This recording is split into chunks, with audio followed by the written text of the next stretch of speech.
ॐ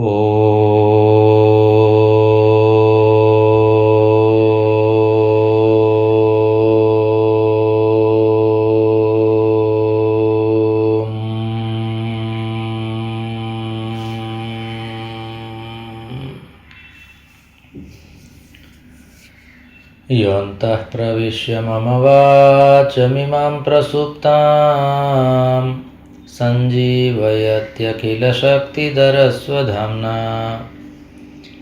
अन्यांश्च हस्तचरणश्रवणत्वगादीन् प्राणान् नमो भगवते पुरुषाय तुभ्यम्।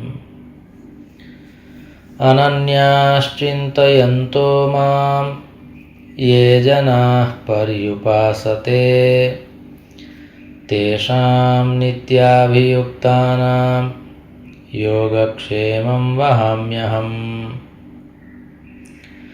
सदाशिवसमारम्भां शङ्कराचार्यमध्यमाम् अस्मदाचार्यपर्यन्तां वन्दे गुरुपरम्पराम्।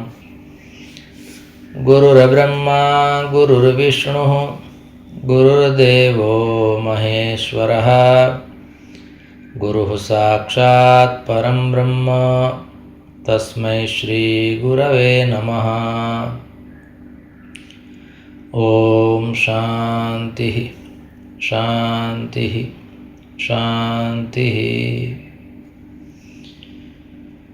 परमश्रद्धेयाः परमपूज्याः अनवरतस्मरणीयाः एतस्य प्रभासतीर्थस्य एतस्य श्रावणमासस्य च अधिष्ठातारः प्रथमज्योतिर्लिङ्गः भगवन्तः श्रीसोमनाथचरणः भगवन्तः पुराणपुरुषोत्तमाः अस्माकं सद्गुरवः पूज्याः गुरवः तथा च शास्त्रप्रणयिनः विद्याव्यासङ्गिनः श्रवणभक्तिनिष्ठाः संस्कृतभाषानुरागिणः सद्ग्रन्थं सेवमानाः भवन्तः सर्वेपि सज्जनाः स्वजनाः।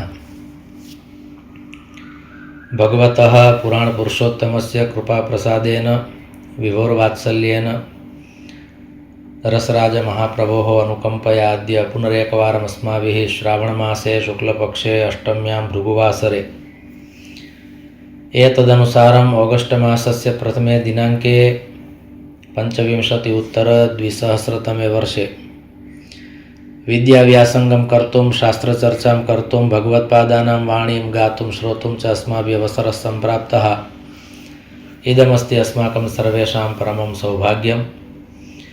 अत्रावसरे भवत्सु विराजमानं परमात्मानं नत्वा भवतां समेषां स्वागतं च कृत्वा पुनरेकवारं मङ्गलाचरणपूर्वकं मङ्गलमयीं यात्रां कुर्मः। सर्ववेदान्तसिद्धान्तगोचरं तमगोचरं गोविन्दं परमानन्दं सद्गुरुं प्रणतोऽस्म्यहम्।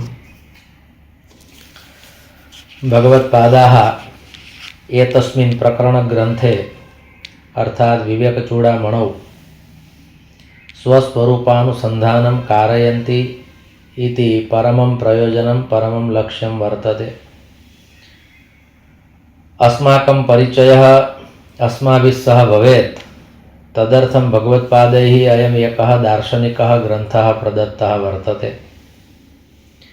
अत्र अस्माभिः ज्ञातं यत्रैष जगदाभासो दर्पणान्तः पुरं यथा तद्ब्रह्माहमिति ज्ञात्वा कृतकृत्यो भविष्यसि। त्वं कृतकृत्यः भविष्यसि। कदा कृतकृत्यः भविष्यसि? तर्हि अहं ब्रह्मास्मि इत्यस्य वाक्यस्य यदा पूर्णपरिचयः भविष्यति तदनन्तरं त्वं कृतकृत्यः भविष्यसि। तदस्माभिः ज्ञातं। दर्पणे यद्दृश्यं दृश्यते तद् मिथ्या अस्ति। अस्माकं वास्तविकस्वरूपे यः कोऽपि भागः दक्षिणभागे भवति दर्पणे तत्सर्वं वामभागे भवति। अत्रापि तथैव भवति। यन्त्रेपि यदि वयं पश्यामः अस्माकं चित्रं यदि वयं पश्यामः चेत् वामहस्तः उन्नतः क्रियते चेत् अस्माभिः दक्षिणभागे सः दृश्यते। तद्वद् मिथ्या अस्ति इति अत्र कथनस्य तात्पर्यं दर्शितं भगवत्पादैः। तदनन्तरम् अग्रे पुनः भगवत्पादाः कथयन्ति यत् सत्यभूतं निजरूपमाद्यं चिदद्वयानन्दमरूपमक्रियं तदेत्यमिथ्यावपुरुत्सृजेत् शैलूषवद्वेषमुपात्तमात्मनः। अत्र एतद् प्रोक्तम्, एतस्मिन् पद्ये च प्रोक्तम्। अत्र पदच्छेदः क्रियते चेत् अनेन श्लोकेनापि किमपि विशिष्टतत्त्वं ज्ञातुम् अत्र अवसरः वर्तते। यत् सत्यभूतं निजरूपम् आद्यं चित् अद्वय आनन्दम् अरूपम् अक्रियं तत् एत्य मिथ्या वपुः उत्सृजेत् शैलूषवत् वेषम् उपात्तम् आत्मनः इति पदच्छेदः। तर्हि अत्रापि अस्माकं मूलं स्वरूपं किम्, एवं च तेन मूलस्वरूपेण वयं भिन्नाः केन कारणेन सञ्जाताः, तर्हि अत्र भगवत्पादाः तद्दर्शयन्ति। तर्हि अत्र किं कथयन्ति, अस्माकं मूलं सत्यं स्वरूपं यदस्ति तत् कीदृशमस्ति, तर्हि तस्य कानिचित् विशेषणानि अत्र प्रदत्तानि सन्ति। अस्माकं यत् सत्यभूतं निजरूपम् अस्ति तद् आद्यम् अस्ति, प्रप्रथमम् अस्ति, सर्वप्रथमम् अस्ति, सर्वादौ अस्ति। अस्माभिः तद् ज्ञेयम् अस्ति, तद् द्रष्टव्यम् अस्ति, तस्यानुभवः कर्तव्यः, तस्यानुभूतिः कर्तव्या इत्यस्मिन् सन्दर्भे कानिचित् विशेषणानि प्रदत्तानि सन्ति। तेषु विशेषणेषु प्रथमम् अस्ति आद्यम्, अर्थात् सर्वप्रथमम् अस्माकं तत्स्वरूपम् अस्ति।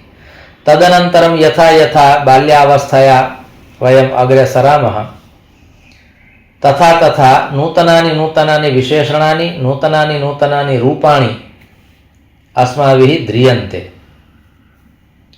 वस्तुतः तानि रूपाणि अरूपाणि सन्ति, कुरूपाणि सन्ति, स्वीकर्तव्यानि न सन्ति।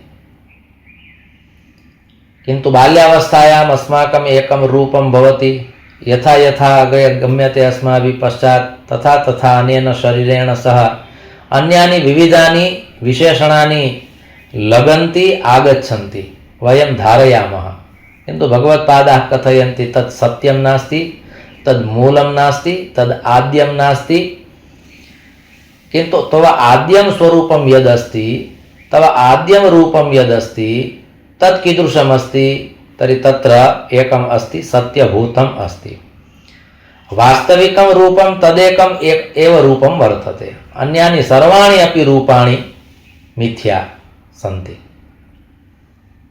तर्हि अत्र उक्तं सत्यभूतं तद् एकं रूपं वर्तते, यस्य रूपस्य त्वया अन्वेषणं कर्तव्यमस्ति, उपासना कर्तव्या अस्ति।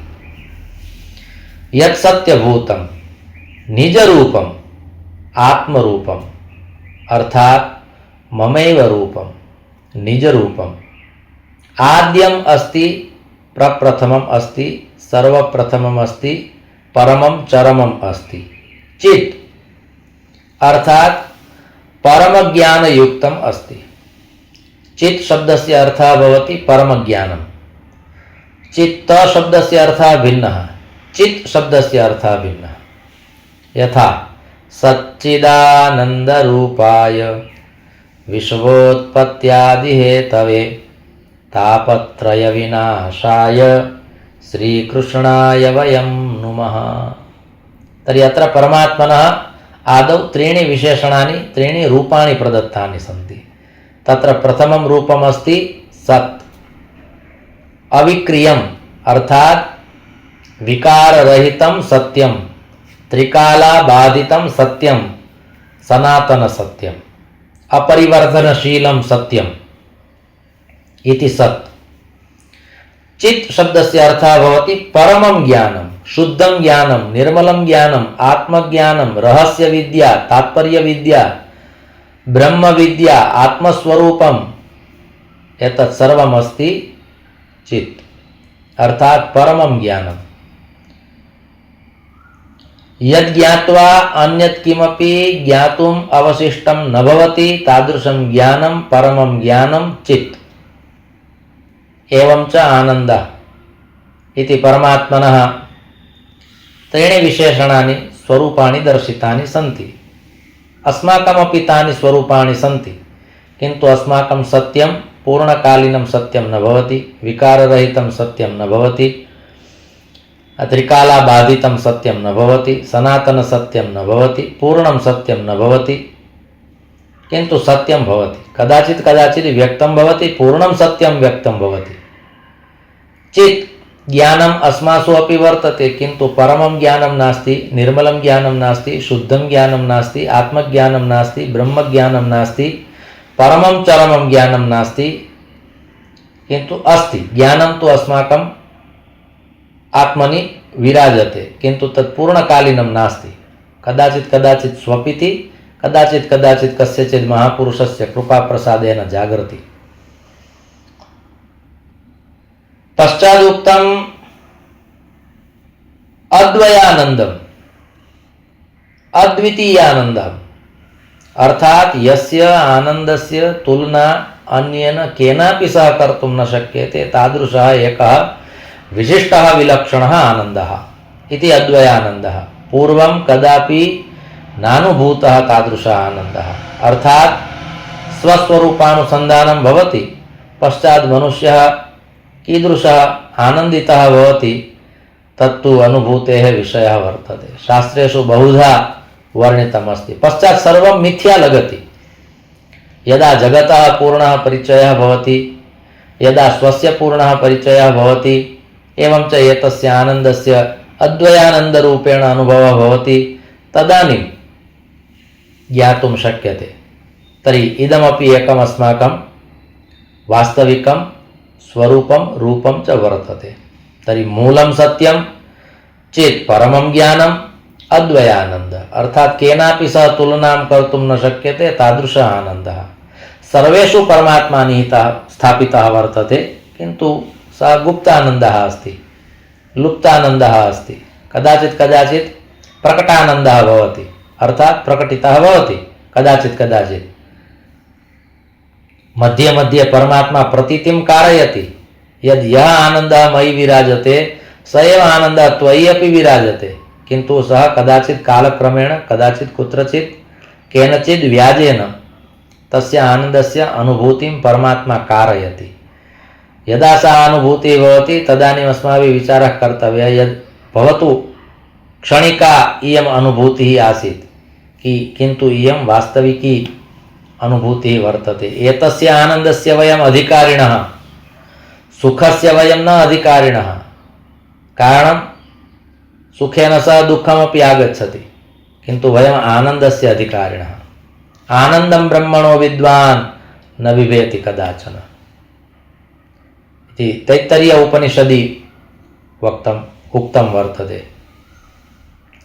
तर्हि अत्रापि तस्य आनन्दस्य अस्माभिः अनुभवः कर्तव्यः वर्तते। सः आनन्दः अस्मासु अस्ति, किन्तु गुप्तानन्दः। तर्हि अत्र भगवत्पादाः कथयन्ति तद् आनन्दस्वरूपं तव स्वरूपम्। सद्गुरूणां सद्ग्रन्थानाम् इदमेव एकं कार्यं भवति यदस्माकं परिचयः अस्माभिः सह भवेत्। जगत् कीदृशं तत्परिचयं दातुं जगदस्ति, जगत् कथयति केनचित् व्याजेन, कस्यचित् संसर्गेण। विविधानां जनानां विविधाः अनुभवाः भवन्ति, पश्चात् अस्माभिः विचार्यते, ओ जगत् तु कीदृशं वर्तते, मया सह अनेन एतादृशं कृतं, मया कल्पना अपि न कृता आसीत् यद् अयं मया सह एतादृशं करिष्यति, अयम् एवं प्रकारेण वक्ष्यति। पश्चात् अस्माभिः विचार्यते, उच्यते च यद् इदानीं ज्ञातं यत् जगद् एतादृशम् अस्ति, अयं संसारः अस्ति, कीदृशः व्यवहारः कृतः मया सह। मया तु कल्पितमपि नासीत्, विचारितमपि नासीत् यद् अयं मया सह एतादृशं करिष्यति। तर्हि जगत् जगतः परिचयं कारयति, तद्वत् परमात्मा परमात्मनः परिचयं कारयति। यमेवैष वृणुते स तेन लभ्यः। परमात्मा यस्य चयनं करोति स्वस्वरूपानुसन्धानं कर्तुं, तस्यैव चयनं कृत्वा तमेव दर्शयति, प्रतीतिं च कारयति, आत्मानुसन्धानं कारयति। तर्हि अत्र तदुक्तम्। यतो वाचो निवर्तन्ते अप्राप्य मनसा सह आनन्दं ब्रह्मणो विद्वान् न बिभेति कदाचन, आनन्दं ब्रह्मणो विद्वान् न बिभेति कुतश्चन। तर्हि एतस्य आनन्दस्य यदा एकवारं पूर्णतया परिचयः भवति, स्पर्शः भवति आनन्दस्य, पश्चात् सः न बिभेति, कस्मादपि न बिभेति। किमर्थं? सः अनपेक्षितः भवति। अनपेक्षः, शुचिर्दक्षः, उदासीनः, गतव्यथः, सर्वारंभ परित्यागी। भगवता यानि विशेषणानि प्रदत्तानि सन्ति, भक्तस्य लक्षणानि यानि प्रदत्तानि सन्ति भगवद्गीतायां 12 तद्वदत्रापि भगवता उच्यते यत् तव इदं मूलं सत्यं स्वरूपम् अस्ति यच्चित् अस्ति, अर्थात परमं ज्ञानं यत्र निहितमस्ति, अद्वयम् अस्ति, आनंद स्वरूपमस्ति वा अद्वयानंद रूपमस्ति। द्वितीयः एतादृश आनन्दः जगति कुत्रापि मया न स्थापितः वर्तते, एक एव आनन्दः वर्तते, भजनानन्दः। अस्माभिस्तु विचार्यते नूतनानि वस्त्राणि क्रीत्वा दृष्ट्वा ओ अद्भुतानि वस्त्राणि सन्ति, एतानि वस्त्राणि यदि अहं क्रेष्यामि मम पार्श्वे आगमिष्यन्ति चेत् आनन्दः भविष्यति। पश्चात् भोजनानन्दः, भोजनाय उपविशामः, स्वादिष्टं भोजनमस्ति, ओ अद्य आनन्दः सम्प्राप्तः, तर्हि तत्रापि आनन्दः। एवं प्रकारेण बहुषु स्थानेषु अस्माभिः आनन्दस्य प्रयोगः क्रियते, किन्तु परमात्मा कथयति वास्तविकरूपेण ते सर्वेपि आनन्दाः न सन्ति, अद्वयानन्दः, एकः एव तादृशः आनन्दः वर्तते यस्य आनन्दस्य प्राप्तिर्भवति, पश्चादन्यस्य आनन्दस्य आवश्यकता न भवति। तादृशः अयम् एकः विशिष्टः विलक्षणः आनन्दः वर्तते, अद्वयानन्दः। एवं च अरूपं, न रूपम् इति अरूपम्। अन्यानि यानि विशेषणानि सन्ति तत्र इदमपि एकं विशेषणं वर्तते यद् अरूपम्। एवं च अक्रियम्, अद्वयानन्दरूपम्, अद्वयानन्दम्, अरूपम्, अक्रियम्। अस्माभिः दर्पणे अवलोक्यते चेत् तत्र एकं रूपं दृश्यते, किन्तु तस्य रूपस्य अत्र चर्चा नास्ति। रूपं रूपं वा रूपो रूपो प्रतिरूपो बभूव, रूपं रूपं प्रतिरूपं बभूव। एवं प्रकारेण विविधानि रूपाणि परमात्मना यदा धृतानि तत्र तत्र सः वदति यद् एकोऽहं बहुस्यां प्रजायै इति। परमात्मा विविधानि रूपाणि स्वीकरोति, किन्तु तानि रूपाणि वास्तविकरूपाणि न सन्ति। अरूपं त्वया अरूपम् इति ज्ञातव्यम्, एवं च स्वरूपम् इति ज्ञातव्यम्। तव वास्तविकं रूपं किम् अस्ति तद् दर्पणे दृश्यते, समाजः जानाति, जगत् परिचयं कारयति, तद् रूपं भिन्नं वर्तते, तस्य रूपस्य अत्र चर्चा एव नास्ति। एवं च अक्रियम्, अर्थात् क्रियारहितम्, अक्रियम्, क्रियारहितम्। एतत् सर्वं ज्ञात्वा प्राप्य तदेत्य मिथ्या वपुरुत्सृजेत् तत्। एतत् सर्वं विदित्वा ज्ञात्वा, किं ज्ञात्वा? मिथ्या अस्ति। वास्तविकं तु सत्यभूतं निजरूपम् आद्यं चिद् अया अद्वयानन्दम् अरूपम् अक्रियम्। एतद् वास्तविकं, पूर्वपदं सत्यमस्ति, अन्यद् यत्किमपि अस्ति तत्सर्वं मिथ्या अस्ति, तत्त्वया ज्ञेयमस्ति। मम रूपस्य स्वरूपस्य इमानि विशेषणानि सन्ति, यानि मया स्वीकर्तव्यानि सन्ति। अन्ये आगच्छन्ति, आगत्य प्रशंसां कुर्वन्ति, भवतां तु चर्चा एव न भवेत्, भवतां तु का वार्ता, भवान् तु एवं प्रकारेण वैदुष्यं धारयति, एवं च भवान् अस्ति। तर्हि परमात्मा कथयति, भगवत्पादाः कथयन्ति, तत्सर्वं मिथ्या अस्ति, तत्र न गन्तव्यं। प्रशंसायां यदि पतितः चेत् पुनः उत्थानं बहु कालानन्तरं भवति इति कृत्वा गरुडपुराणे उक्तं वर्तते, गौरवं रौरवं स्मृतं। यदि बहु बहु गौरवं प्राप्यते चेत् पश्चात् रौरवम् अर्थात् नरकस्य वा नरकस्य अनुभवः भवति। अतः असम्माने तपोवृद्धि, सम्मानाच्च तपक्षयः, पूजया पुण्यहानि स्यात्, निन्दया प्रगतिर्भवेत्। श्रीमद्भागवत महापुराणे तदर्थं कानिचित् चरित्राणि सन्ति। तत्र विशेषतः जडभरत चरित्रं। सः तथैव भ्रमति यत् कोऽपि मम प्रशंसां न कुर्यात्। मम वास्तविकं स्वरूपम् अस्ति, तत्स्वरूपं यदि सामाजिकाः ज्ञास्यन्ति चेत् पुनः मां पीडयिष्यन्ति इति कृत्वा जडत्वेन सः विचरति। श्रीशुकः अपि तादृशः, शुकदेवः अपि, यस्य पृष्ठे बहवः बालकाः आगताः कोलाहलं कुर्वन्ति, कीदृशः अयं वर्तते, किन्तु सः तु स्वस्वरूपे वर्तते। भिक्षुगीतायामपि तथैव वर्तते। श्रीमद्भागवत महापुराणे 11 स्कन्धे 23 भिक्षुगीता भिक्षुगीतं यदि अवसरः मिलति चेत् तत् पठनीयम् एकवारं, भिक्षुगीतम्। अत्र तु भागवतस्य येषां चरित्राणाम् अत्र स्मरणं भवति एतस्मिन् सन्दर्भे, तेषु इमानि चरित्राणि आगच्छन्ति।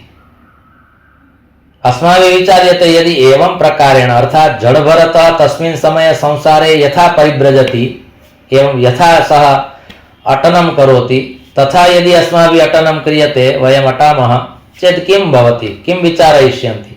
तर्हि अन्येषां विचारं कृत्वा अस्माभिः स्वस्वरूपानुसन्धानं कर्तुं न शक्यते। तदर्थं तु स्वस्यैव विचारः कर्तव्यः वर्तते। कोऽहम् इत्यस्यैव विचारः कर्तव्यः अस्ति, कोऽयम् इति विचारः न कर्तव्यः, कस्त्वम् इति विचारः न कर्तव्यः। त्वं कः? दर्पणे यदि अवलोकनं क्रियते चेत् दर्पणे यत् प्रतिबिम्बम् अस्ति तत् प्रतिबिम्बं दृष्ट्वा वक्तुं शक्यते कस्त्वम् अर्थात् कोऽहम्। तत्र पृच्छा क्रियते प्रतिबिम्बे, किन्तु प्रतिबिम्बं तु अस्माकमेव अस्ति। अतः अस्माभिः आदौ पृष्टं कस्त्वं दर्पणे दृष्ट्वा, पश्चात् कोऽहम्, कुतः आयातः, कामे जननी, को मे तातः इति परिभावय इत्येतेषां प्रश्नानां विचारं कुरु इति तत्र कथनस्य तात्पर्यं। तत्रापि भगवत्पादाः एव वदन्ति, कथयन्ति च। तर्हि अत्रापि भगवत्पादाः कथयन्ति, तव दर्पणे यद् रूपं दृश्यते वा जले यत् प्रतिबिम्बं दृश्यते तत्तु मिथ्या अस्ति। किमर्थं तत्र धावसि? मिथ्या शरीरं, तस्य तादात्म्यं त्याज्यम्। एवं च यथा केन प्रकारेण त्याज्यं, तर्हि एकम् उदाहरणं प्रदत्तम्, एका उपमा प्रदत्ता। किमुक्तं? तर्हि उक्तं यथा शैलुषवत्। शैलुषवत्, अत्र शैलुषवत् इत्यस्य अर्थः भवति अभिनेता। यथा अभिनेता अभिनयं करोति, तर्हि अभिनयानुरूपं तस्य वेषः भवति। यदा अभिनयस्य कार्यं पूर्णं भवति, अभिनेता तं वेषं त्यजति, एवं च वास्तविकरूपे आगच्छति। यदि कश्चित् अभिनेता नृपस्य पात्रं तत्र मञ्चे मञ्चनं करोति, यदिदानीम् अहं नृपः अस्मि, तर्हि तद्वत् तेन मस्तके मुकुटः धृतः वर्तते, कुण्डलानि, कवचकुण्डलानि, उत्तमानि वस्त्राणि, उपवस्त्रं, मालाः, एतत् सर्वं धृत्वा, तिलकं कृत्वा, चरणयोः विशिष्टां पादुकां धृत्वा यदा सः अभिनयपूर्वकं मञ्चनं करोति, तस्मिन् समये सः तथैव विचारयति, यदा अहं नृपः अस्मि, एवं च नृपत्वेन मया यः अभिनयः कर्तव्यः वर्तते तम् अभिनयं सः सम्यक् प्रकारेण करोति। सर्वेपि जनाः तत्र प्रेक्षकाः, दर्शकाः, श्रोतारः भवन्ति, ते सर्वेपि तालिनादं कुर्वन्ति, कोलाहलं कुर्वन्ति, प्रशंसां कुर्वन्ति, गर्जन्ति, किन्तु वृथा मिथ्या। यदा तस्य नृपस्य अभिनयकार्यं पूर्णं भवति पश्चात् सः अभिनेता तं वेषं त्यजति। तद्वत् संसारे अस्माकं या स्थितिः वर्तते सः एकः अभिनयः वर्तते, सा मिथ्या अस्ति, वास्तविकं स्वरूपं नास्ति। तर्हि शैलुषवत् उपात्तम् आत्मनः एतत् सर्वं त्यक्त्वा त्वया यत्किमपि उपात्तम् अर्थात् धृतं सः नृपस्य अभिनयं करोति इति कृत्वा नृपस्य वेषः धृतः। पश्चात् स एव अग्रे गत्वा पुनः कस्यचित् अन्यस्य पात्रस्य अभिनयं करोति चेत् तदनुगुणं वेषधारणं करोति, किन्तु अभिनयकार्यं पूर्णं भवति पश्चात् सः स्वयमेव त्यजति। तथा च सः स्वयं जानाति मञ्चे यः नृपः आसीत् सः गृहं गत्वा पुनः न कथयति राजाधिराजः समागतः वर्तते जलमानयन्तु। सः जानाति इदानीम् अहं गृहे गृहस्थः अस्मि, मया स्वयमेव महानसं गत्वा जलं पीत्वा आगत्य उपवेष्टव्यमस्ति, अत्र न कोऽपि आगमिष्यति।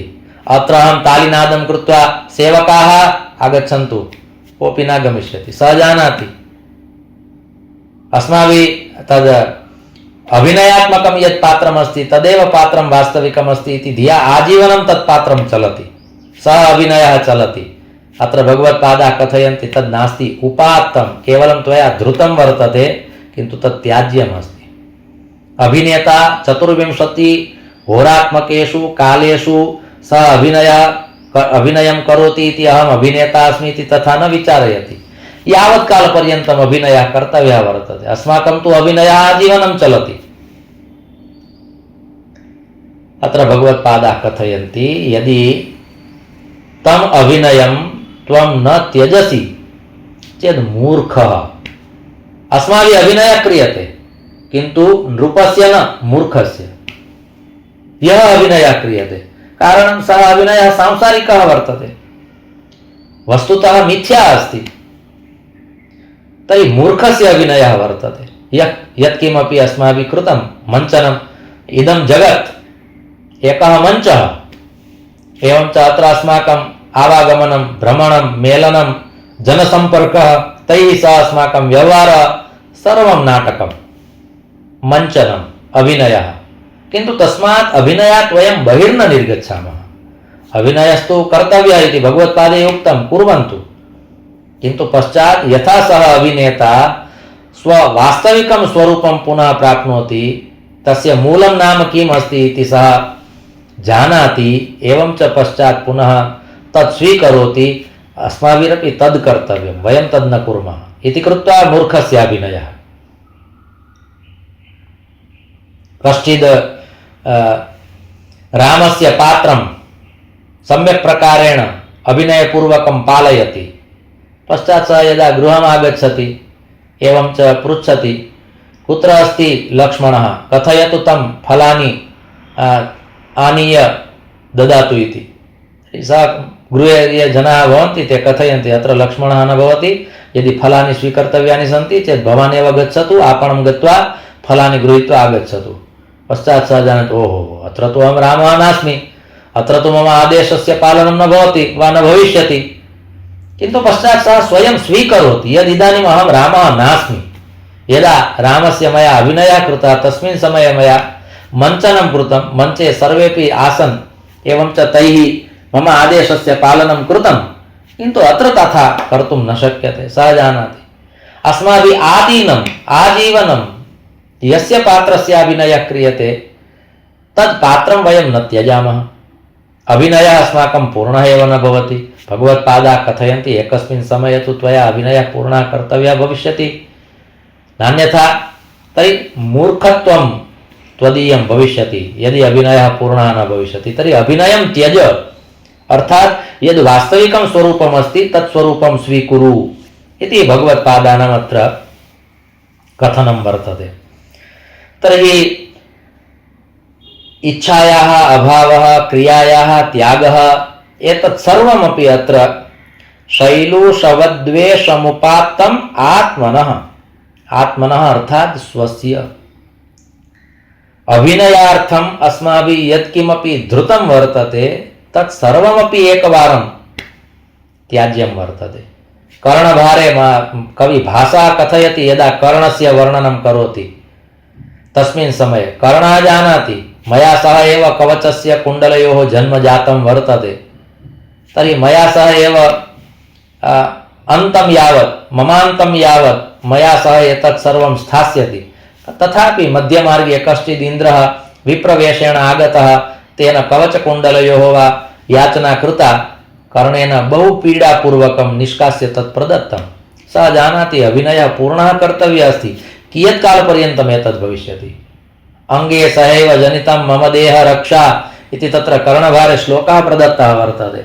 मम आत्मरक्षणाय, मम एतस्य शरीरस्य रक्षणाय परमात्मना जन्मना सह एव कवचं दत्तं, कुण्डलं च प्रदत्तं वर्तते, किन्तु सर्वकालीनं नास्ति। कर्णस्य अभिनयः यावत् कालपर्यन्तं कर्तव्यः आसीत् तावत् कालपर्यन्तं कृतः। पश्चात् सः विप्रः आगतः, इन्द्रः आगतः, एवं च तेन उक्तं यदहम् एतदपि नेच्छामि एतदपि नेच्छामि। कर्णः तत्र कथयति किम् अपेक्षते, किं ददामि, तर्हि गोसहस्रं ददामि, वाजिसहस्रं ददामि, अश्वसहस्रं, रथसहस्रं, सुवर्णं वा ददामि। सः इन्द्रः कथयति विप्ररूपेण नेच्छामि कर्ण नेच्छामि। अन्ते कथयति किम् इच्छसि, तर्हि अहम् एतदेव इच्छामि। कर्णः जानाति यदि उत्तमं पात्रं लभ्यते एवं च तस्मिन् समये यदि सम्यक् प्रकारेण दीयते, देशे काले च पात्रे च तद्दानं सात्विकं स्मृतम् इति यत् प्रोक्तं, तद्वद् यदि बहु सावधानतया प्राप्ते अवसरे दातुं परमात्मना अवसरः प्रदत्तः अस्ति, एवं च दीयते चेदेतत् कदापि नष्टं न भविष्यति। शिक्षा क्षयं गच्छति कालपर्ययात्, सुबद्धमूला निपतन्ति पादपाः, जलं जनस्थानगतं च शुष्यति, हुतं च दत्तं च तथैव तिष्ठति। बहु उत्तमः श्लोकः कर्णभारे भासकविना लिखितः वर्तते। यद् हुतम् अर्थात् यज्ञकुण्डे आहुतिरूपेण यद् दत्तं यद् हुतम्, एवं च सत्पात्राय यदि प्राप्ते काले किमपि दत्तं तद् अक्षयं भवति, तस्य नाशः न भवति। अस्माकं नाशः भविष्यति, दातुः नाशः भविष्यति, ग्रहीतुः नाशः भविष्यति, किन्तु दानस्य नाशः न भविष्यति, होमस्य नाशः न भविष्यति। इति कृत्वा अस्माकं यज्ञसंस्कृति एवं च दानसंस्कृतिः। अत्र तदुक्तं हुतं च दत्तं च तथैव तिष्ठति। तथैव तिष्ठति अर्थात् यथैव तयोः आगमनं तथैव तयोः स्थितिः। तयोः द्वयोः नाम यज्ञदानयोः। इति कृत्वा भगवान् अपि भगवद्गीतायां कथयति यद् यज्ञः न त्याज्यः। त्रीणि कर्माणि त्वया यज्ञदान तपश्चैव पावनानि मनीषिणा। यज्ञः न त्याज्यः, तपः न त्याज्यम्, एवं च यज्ञदानं न त्याज्यम्। एतत्त्रयं यदि अवसरः मिलति चेत् निःशेषतया अशेषतया नैरन्तर्येण सावधानेन अस्माभिः कर्तव्यमेव अस्ति इति धिया अत्र भगवत्पादैः पुनः प्रोक्तं वर्तते। तर्हि यद् आत्मस्वरूपम् अस्ति, यद् आनन्दरूपम् अस्ति, यद् अद्वयानन्दः अस्ति, यः आत्मा निराकारी अस्ति, असीमः अस्ति, अपरिच्छिन्नः अस्ति, सर्वव्यापी अस्ति, एवं च आत्मना एकापि क्रिया नास्ति, आत्मना एकमपि रूपं नास्ति, अक्रियम् अरूपं स्वरूपम् आत्मनः वर्तते। आत्मा किमपि न करोति, क्रिया तु शरीरेण भवति, मनसा भवति, इन्द्रियैः भवति। आत्मा तु साक्षीभूतः वर्तते, उदासीनः अस्ति, सर्वं साक्षीभावेन पश्यति। तर्हि एतादृशस्य आत्मनः यत् कार्यं यत् कर्म अस्ति वा तद् आत्मतत्त्वं त्वया ज्ञेयमस्ति, तत् तव लक्ष्यमस्ति। तर्हि अभिनयस्य एकः कालः भवति, सः कालः यदा पूर्णः भवति पश्चात् त्वया तत्सर्वं विस्मर्तव्यं। सः अभिनयः अपि विस्मर्तव्यः, तत् पात्रमपि विस्मर्तव्यम्। अत्र भगवत्पादाः कथयन्ति तद्वत् अहं देहः अस्मि इति विस्मर्तव्यम्। कारणम् अयं देहः शाश्वतिकः नास्ति, नैरन्तर्येण अस्माभिः सह न स्थास्यति। वयं जानीमः सम्यक् प्रकारेण जानीमः। धनानि भूमौ पशवश्च गोष्ठे भार्या गृहद्वारि जनाः श्मशाने देहश्चितायां परलोकमार्गे कर्मानुगो गच्छति जीव एकः। सर्वाधिकः सहकारः कदाचित् शरीरस्य वर्तते। किमर्थं तर्हि जनाः केचन परिचिताः श्मशानं यावत् आगमिष्यन्ति, इदं शरीरमपि चितां यावत् आगमिष्यति, किन्तु ततः अग्रे या यात्रा कर्तव्या अस्ति इति तु एकाकिनी यात्रा वर्तते। अस्माकम् एकस्यैव आगमनम् एकस्यैव गमनम् इति प्रसिद्धं पद्यं गुर्जरभाषायाम् अस्ति।